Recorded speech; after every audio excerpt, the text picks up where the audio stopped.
Hey people. I met my husband during our time at university, where we were both studying psychology. Our initial connection was purely academic. We were often paired together for projects and study groups. Over time, our shared interests led to a friendship that saw us spend much of our free time together. We would hang out after classes, explore campus spots, discuss our coursework, and share our thoughts on various psychological theories. This routine went on for the better part of our university years. As we entered our final year, our relationship evolved. We both realized that our feelings had grown deeper, and we fell in love. This romantic connection brought a lot of happiness into our lives, making our bond even stronger. We finished the final year of university while balancing our academics with our relationship. After graduating, we dated for 2 more years, carefully considering our future together. By then, we were certain that we wanted to spend our lives together, so we decided to marry. My family situation was somewhat complex. My parents had divorced years ago, and my mother had passed away a few years before I met my husband. I only had my father, who, despite the past, was supportive and happy for us. My husband's family was different. He had been raised by a single mother who had devoted her life to him. She was also supportive of our decision to marry, understanding how much we cared for each other. Our wedding was a simple affair. Only our closest friends and family attended the ceremony. It wasn't as grand as our friends expected it to be, but it was perfect for us. Before we got married, we discussed living arrangements, specifically regarding my husband's mother. Having raised him without any support, he felt a strong sense of duty to take care of her, especially now that he was earning and she was getting older. I agreed to this arrangement. There was nothing for me to say no to. I understood where he came from and respected his dedication to his mother. After our wedding, we moved into the house owned by my mother-in-law. She had lived there for many years, and it made sense for us to join her rather than to find a new place. Living with her turned out to be easier than I had initially expected. She was an independent woman who largely kept to herself. She rarely needed my help. She'd go out of our way to cook for us, and it felt like a small, little happy family. She and I mostly spoke during our evening tea sessions in the backyard. We spoke about my work, her work back in the days, and even her dating life. I thought I found myself a new friend. She wasn't in my way, and I appreciated the balance we managed to strike in our living arrangements. How wrong I was. My husband and I enjoyed our Saturday date nights, which had become a tradition for us. Whether it was stepping out for drinks, partying with friends, or simply grabbing dinner by ourselves, these evenings were a special time for us to reconnect. One week, however, our plans were interrupted when my mother-in-law mentioned she wasn't feeling well. Out of concern, we decided to stay back with her. The following weekend, she expressed a desire to go shopping for her friend's son's wedding and wanted us to accompany her. We agreed, turning our usual date night into a shopping trip. The next week, I felt a bit dizzy from the heavy workload at my job. My mother-in-law noticed and told my husband to stay home to look after me. I appreciated her concern, but it started to feel like our date nights were being sidelined. For nearly 2 months, various reasons kept coming up, preventing us from going out on our date nights. Whether it was her health, errands, or other concerns, our Saturday evenings were consistently occupied. I found it disheartening, as those moments alone with my husband were precious to me. One week, she offered to cook for us, suggesting we stay in. I decided it was time to speak up. I firmly told her that we hadn't been out on a date in a long time and I wanted to go out with my husband that evening. She didn't object, but her smile was strained. I saw how her eyes stayed on us until we got in the car and left. She was not at all happy. We enjoyed our night out, but upon returning home very late, we found my mill waiting by the door. She said she was worried about us and added that us staying out late made her very restless. She felt like she'd lose us. I saw how this affected my husband. It made him very sad. It was no surprise when he suggested we should avoid going out in the evenings and plan our dates in the morning instead. This change was difficult for me. Our date nights were more than just time away from home. They were about maintaining a special connection in our relationship. Shifting to morning dates didn't feel the same. But I didn't want to trouble my mill either. We were still spending time together, so that timing was no big deal for me. We adapted by finding new entertaining date options. Morning brunches, afternoon outings, and midweek lunch dates became our new routine. It kept the peace in our household, and we realized that we were going on dates more frequently. I only had my mill to thank. So, that weekend, my husband planned to go out with his friends on a camping trip. The boys had been planning for a long time. I and Mill gave him a hearty send-off and came back to watch some Netflix. She made potato wedges and dessert, while I bought some rose wine that she liked. Everything was going great until she said that I hardly do anything around the house. It was so random, I didn't understand if she was talking about the show or me. When I asked, she said that she was talking to me and started saying how the house was always dusty and she couldn't clean everything, cook and also take care of her personal work. She needs some help from me as well. I felt very guilty. I told her I would start helping from now on and she should rest. So, I dusted the house, helped her clean the dishes, took the clothes out for dry cleaning, emptied the trash cans and also helped her in cooking. While we were making lasagna for the two of us, she laughed and asked if I never learned cooking. I smiled and said that I didn't. She commented that cooking is the basic thing I must have learned before marrying her son. She asked if I will leave him starving if something were to happen to her. I was shocked. Though she made it sound like a joke, her eyes were hard and angry. I didn't reply and kept quiet. That night, I enrolled in a cooking class to learn the techniques. My husband came back and things between me and my meal went back to how they were before. One evening, I was joking around with my husband and he dropped his pen on the floor.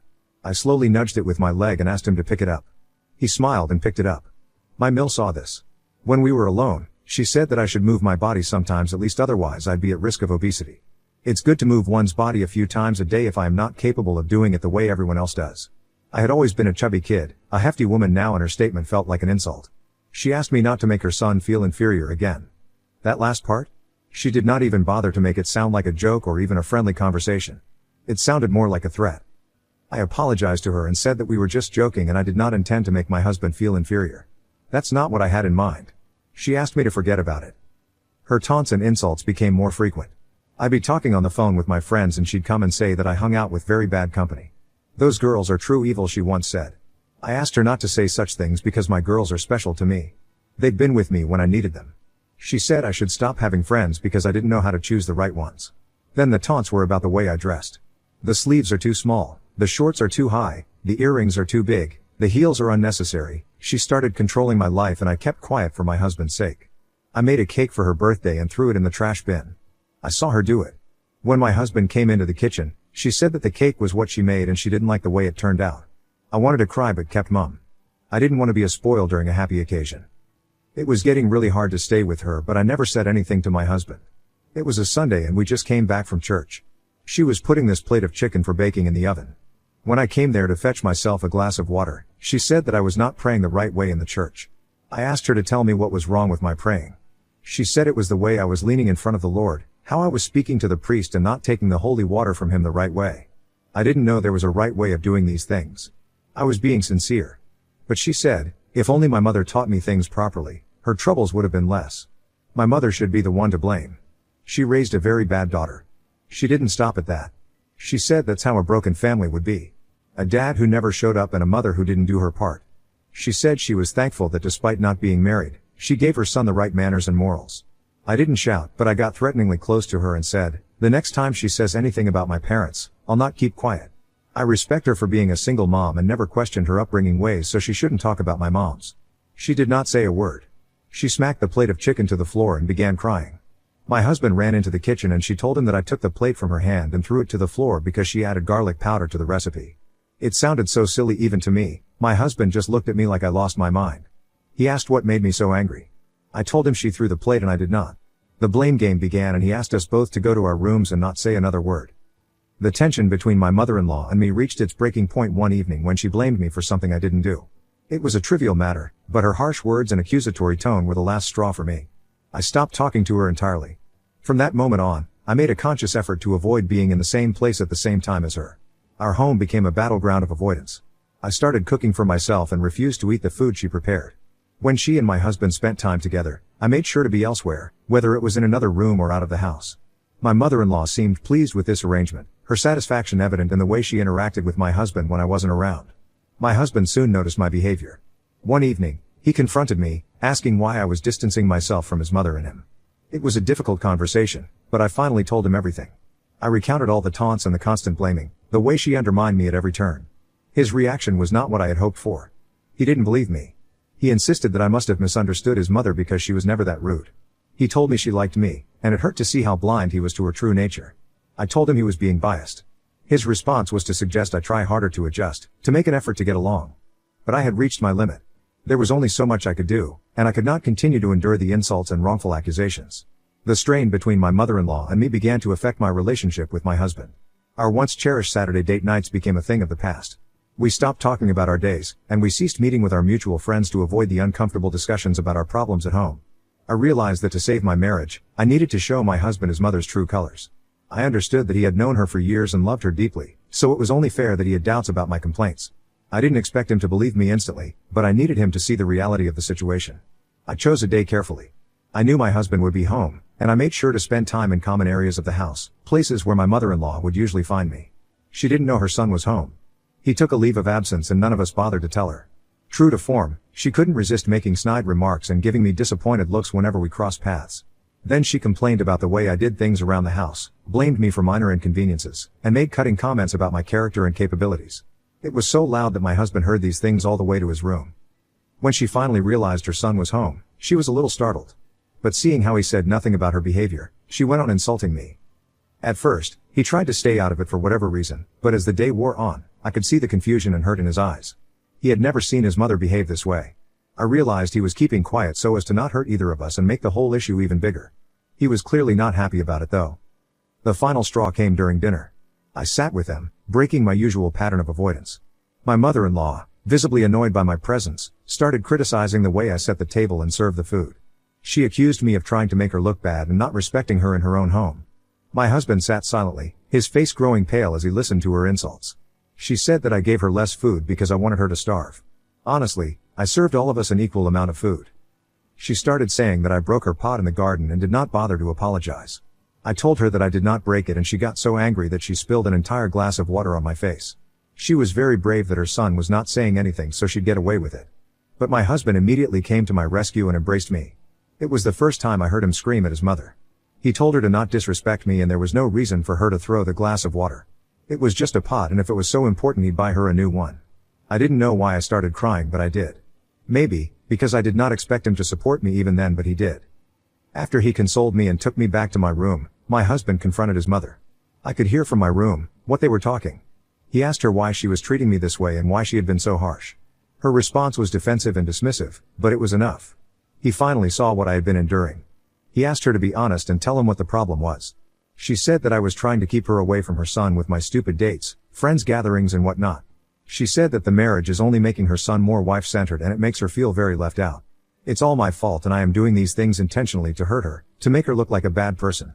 My husband got really angry that she was still not coming to terms with her behavior. She was not ready to accept that she was wrong. She kept saying that whatever she did was for her son and she'd not regret it. Now, my husband wants to move out. It has been 2 weeks since this happened and they fight with each other every day. And the more they fight, the more she taunts and insults me. I don't know what to do. Should we move out so that my husband can sleep at night in peace? Should we abandon his mother? If we move out, will she blame me that I snatched her son away from her? Should I even bother about her blaming me or what she thinks? I also see that my husband is very sad about his mom's behavior. Should I make peace with the situation for his sake or move out? There are so many questions and hardly any answers. If any of you can advise me, I'd be very grateful. Looking forward to your responses. Thanks in advance. Update 1. Hello, everyone. First and foremost, I am very thankful for your suggestions. Thank you so much for being considerate of my situation and thinking from all perspectives while giving me your suggestions. I am here to update you about the situation. My husband stayed true to his promise and moved out. I tried to tell him not to do it. Some of you suggested that I must communicate with my mill that I don't plan to take her son away from her. So, that's what I did. I sat her down and told her how I am planning to build a family together, and just because I take her son out for some quality time together, that doesn't mean I am taking him away from her. She listened to all of it patiently, but in the end, she just told me that I was turning things in my favor and trying to be a goodie. She screamed at me that I was doing anyone a favor by having this conversation with her. After my attempt failed, my husband decided that he would always be there for his mother when she needed him, financially or emotionally, but physically, he won't be staying with her any longer. It's been almost a month since we moved out and we've settled into our new routine. My mill calls often to check on her son, also begging him to come back. But, she doesn't mention me or tell him that he should get me back too. It's like, in her head, she has completely cut me off from the family. My husband understands that my father gave me away during the wedding and he won't turn back to look at me again. That's how it has always been. So, he's all I have. He wants to be there for me. But, he also misses his mother. More than anything, he misses the person his mother was. She did visit us once at our new place. She spoke to her son, brought him some food, spent time with him and left. She didn't speak to me, ask me about my well-being or even look at me. I retired to my room and let them be. But, my husband told me that he doesn't like how I am being excluded in my own house and asked her to not visit again. He said he'd go visit her but she needn't come. She blamed that on me too. I don't know how things got so bad. Now, my husband is questioning his judgments and blaming himself for everything. He hardly had anything to do with how things turned out. But, a day won't go by without him thinking that maybe his decisions have led to more fights in the family. I told him that's not the case, but I still see the pain. My mill makes it very hard for him. Whenever he visits, he tells me that she keeps complaining about me. It's more about proving me wrong than spending time with her son. Now, my husband doesn't want to visit her because it's become very difficult to handle her negativity. I am considering family counseling for the three of us. There would be another person who could tell us what is going wrong or help us figure out a way to stay together. What do you think? Should I do it or let things stay the way they are? Update 2. Another update for all those lovely people who sent warm and loving messages to me. Your suggestions have not gone unnoticed. So, we decided to go with counseling. My mill was difficult at first, but my husband threatened her that if she didn't consider it, then he'd never step into her house. Not even when she needs him. He was bluffing. He'd never do that. But Mill agreed and sat down for the first few sessions. It was great. The psychologist was able to help us with our issues. It went on for more than 3 months. You can see why I didn't leave an update sooner. My mill began talking with me again, though it was only 1 or 2 words per day. We went shopping like two strangers who were just walking together but not really spending the day together. My husband wanted us to do it and both of us did it just for the sake of it. Also, there is something much more important. I'm pregnant. My husband knows it, but we've never told my mill yet. We didn't expect it. We thought we were being careful, but when God decides to give you a gift, He can surprise you whenever He wants, right? We are still fighting, but I am hoping that she'll take the pregnancy news well. Update 3. I can't thank the universe enough. We told my mill about the pregnancy last night and she was very happy. I took the first step and went to embrace her. I hugged her and told her if I had a son, I'd never want my future Dill to take him away from me. I didn't even bring him into this world yet, and I feel a strong sense of possessiveness. Boy or girl, I would love them immensely. I told her the same thing. When I wouldn't want anyone taking my child from me, why would I do that to another mother? I tried to explain to her clearly. She broke down. I thought I must have said something wrong, but she hugged me and apologized. She said that all good things in her life were snatched away from her and she thought that my love for her son would overshadow her presence in his life. She thought he'd forget her. She had no one else. I understood where she came from. So did my husband. We consoled her and told her how much we loved her. I told her she was my mother too. She's the only mother I have now, like it or not, so I am not letting her go. It was very emotional, but we are now back again as a family. My husband and I just decided that we will be moving back to my mill again. We are happy. My husband is overjoyed. A child on the way and mother back to being his, well, mother. We are so happy. Thank you everyone. Thanks for your prayers. Update 4. Quick and short update. We are still going strong. Almost a year it had been since my last update, and there had been no fights or arguments. We do quarrel sometimes, but nothing too big that we'd hurt each other. This feels so good. Also, I have a daughter. She is a doll. My doll. Being a mother has become so much easier, thanks to my mill's support. She loves her granddaughter and we are going to get her baptized soon. It is a happy family, people. Thank you and stay blessed.